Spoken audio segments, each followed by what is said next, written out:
Hi, I'm River, your iTeacher. And I'm Elizabeth. Today in our lesson, we're going to talk about relationships, love, marriage, and all the vocabulary we use.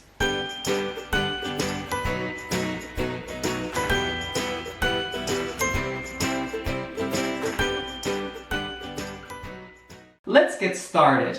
I think the first thing I want to talk about is the words we use for the person we're in love with. Okay. He's my boyfriend. I'm the boyfriend. My girlfriend. Your girlfriend. My partner, Tom. Hi there. I am Jules' significant other. Well, we can start with boyfriend. And girlfriend. Girlfriend. Sometimes we use the word partner or my significant other. Another word I can think of is your high school sweetheart. A high school sweetheart is a person that you fall in love with in high school, and you continue your relationship after school, and you eventually get married. We fell in love in high school. Yeah, we were high school sweethearts. There are a lot of other ways of meeting people, eh? Yeah, let's talk now about how you meet people. So if you want to meet your future boyfriend, girlfriend, significant other, partner, fiancé, husband or wife, how can you meet people? We call this dating. Would any of you be interested in dating? Are you two dating? Oh, no. Mother, we're not dating. So you two are dating?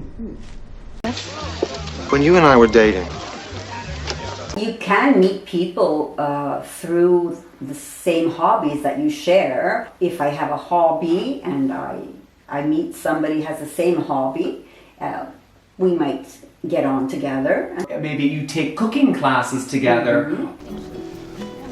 And remember, the last and most important ingredient is to share it with someone you love. I think it always improves the flavor of the dish. So we have the expression to have a crush on someone. You can have a crush on a boy, on a girl.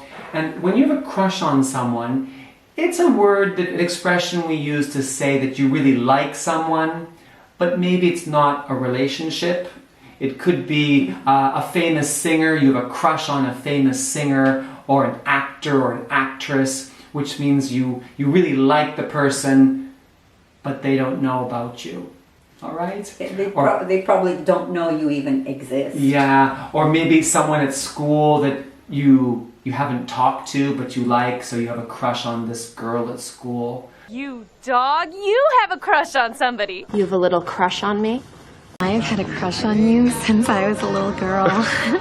A long-distance relationship is when two people are in different places and they continue their relationship. Maybe one is living in one country and one lives in another country, and they continue their relationship.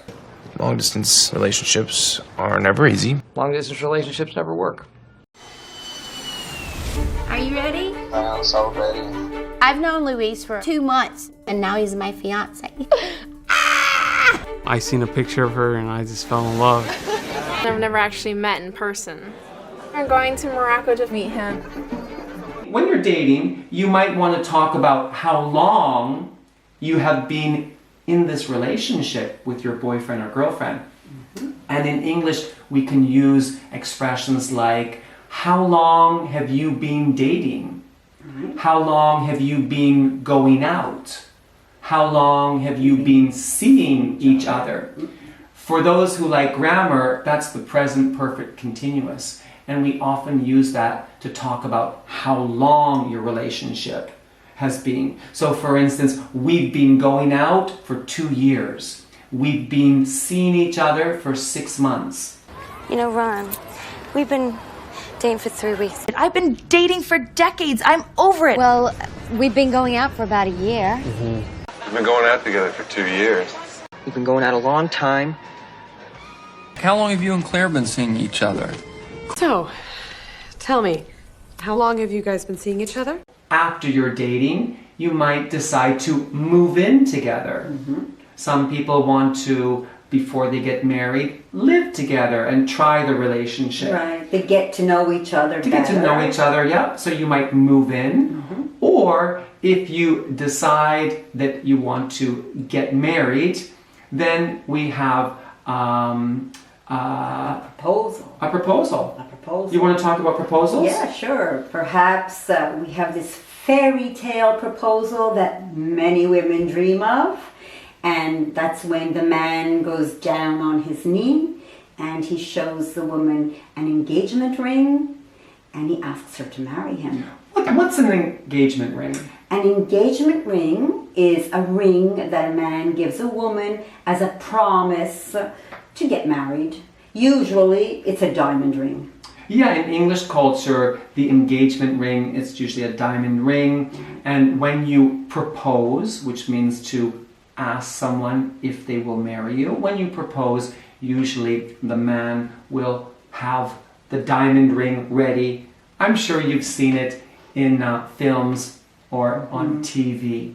When you get engaged, we then change the vocabulary and we don't have a boyfriend and girlfriend. We have a fiancé. We call the man a fiancé and the woman a fiancée. She's my fiancé, he's my fiancé. I have a fiancé. And this is my fiancé, Glenn. Yeah, so remember we can use the verb get when we talk about different verbs with relationships. So you get engaged, all right? And then when you're engaged, then you will get married, all right? All right, in another video, we're going to talk about weddings. It's a big lesson with a lot of vocabulary and a lot of traditions, so keep your eye out for our video on weddings. But today, we can give you a few words. On the wedding day, when the two people get married, we can call the woman the bride, and we call the man the groom. So the bride and the groom are two special words we use for the couple on the wedding day. To the bride and groom. To the bride and groom. You may kiss your bride. After they get married, sometimes we call the couple newlyweds. So newlyweds is an expression we use to describe a couple who have only been married for a short time, perhaps for a few months. A new couple. About a big smile full of newlyweds. Oh, actually, we're not newlyweds. When we talk about weddings, remember that a wedding is something that happens on one day. And the relationship you have is your marriage.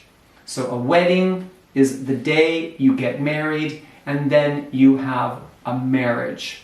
And when you have your marriage, our vocabulary changes again, and fiancés become husband and wife.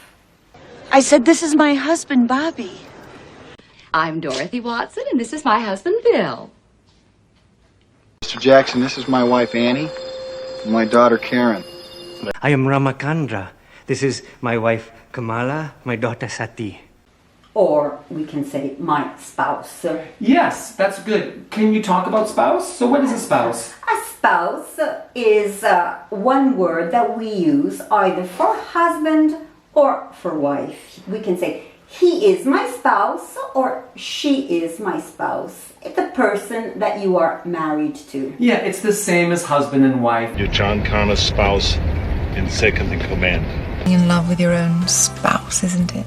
Yeah. Sometimes if you have a form, a paper, a document, it might ask you on the document for your spouse's name. If you are traveling to a different country and your visa might ask you for your wife's name or husband's name, and what they might show is the word spouse. So if you see spouse, you need to write down your husband or your wife's name. We have a lot of vocabulary for the family of your husband or wife.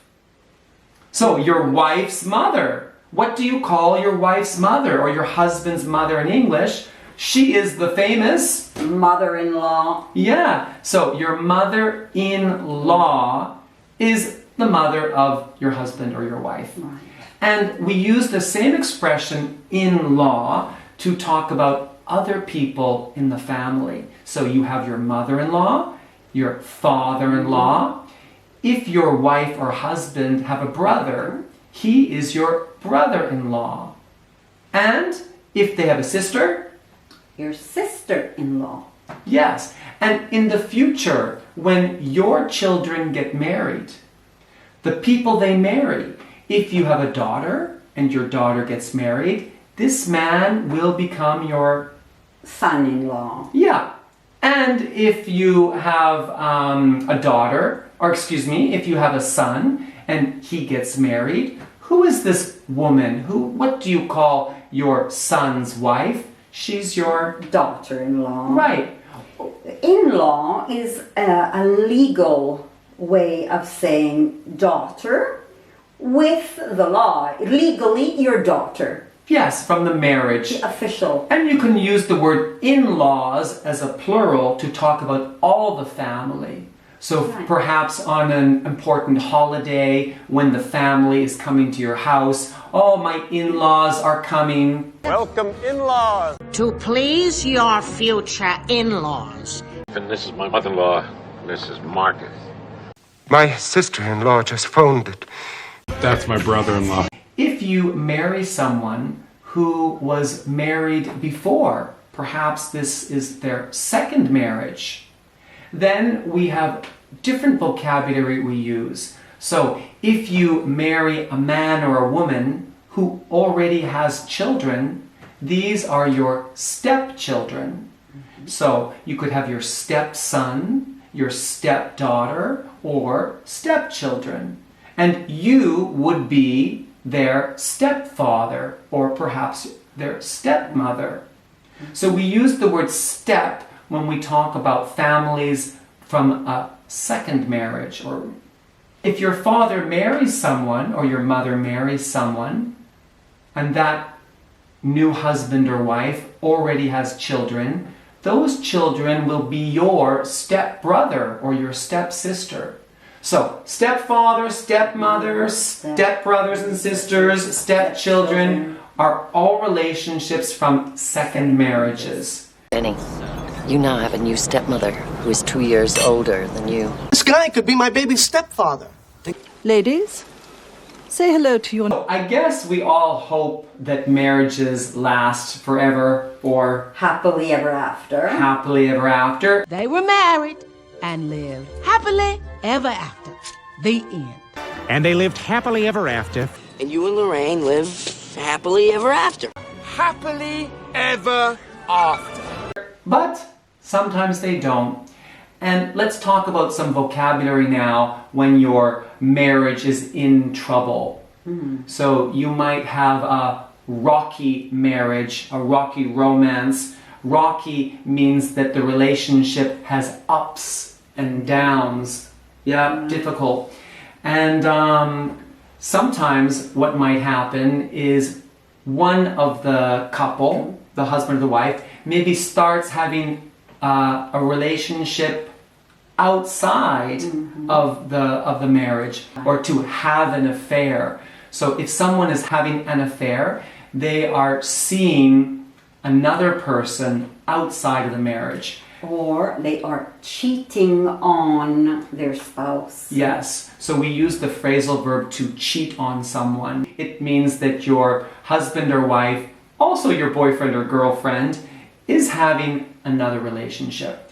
And that often leads to the end of the marriage, which then we have divorce. Helen is having an affair. She was having an affair. Cheating on his wife. She's cheating on you. I think he's cheating on me. What? I'm having an affair. When I watch you eat, when I look at you lately, I just want to smash your face in. Smash my face. I want a divorce. You can't have one.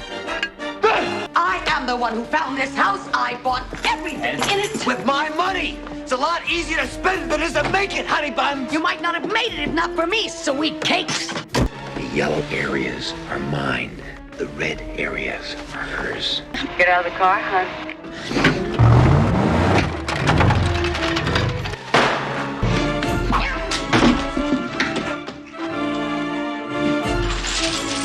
In English, we have something called prenuptial. A prenuptial or prenuptial agreement. This is a special contract where it says if the marriage should end, what will happen. Perhaps how you're going to divide the things that you own together, your house or finances. If there's a divorce, then we have, again, new vocabulary, and your husband becomes your ex-husband, your wife becomes your ex-wife.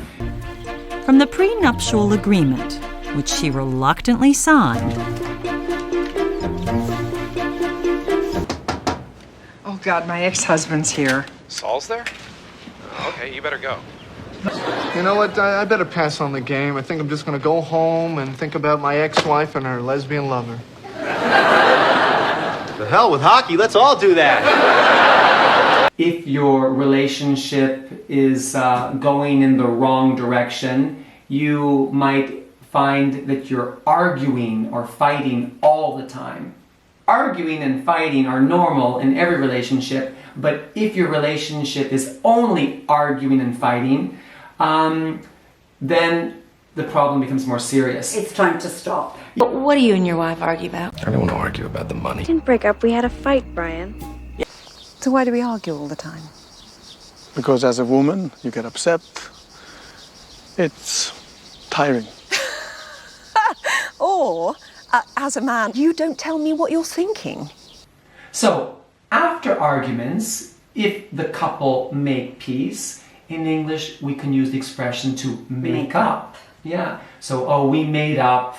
It means that you're not fighting anymore. Well, I'm glad we made up. Well, we have to make up. Listen, let's make up, all right? Let's kiss and make up.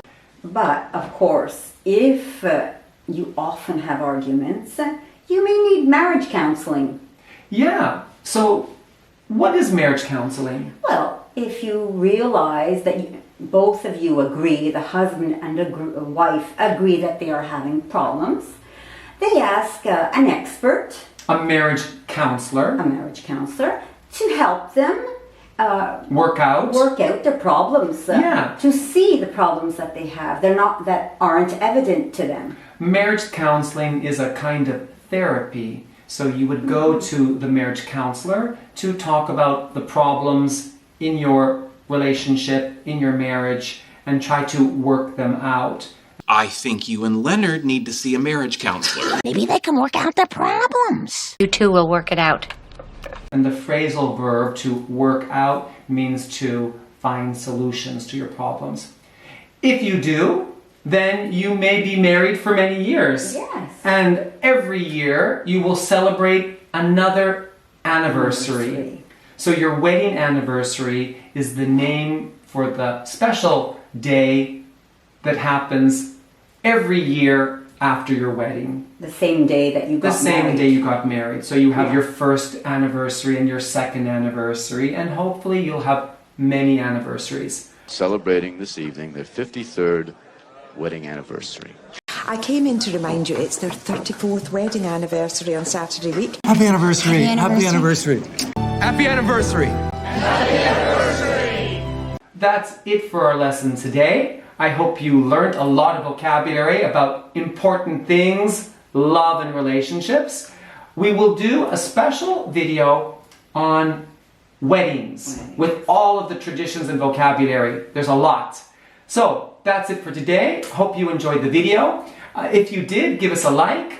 If you want more information or organize private lessons with Elizabeth or me, visit our website www.iteacher.eu.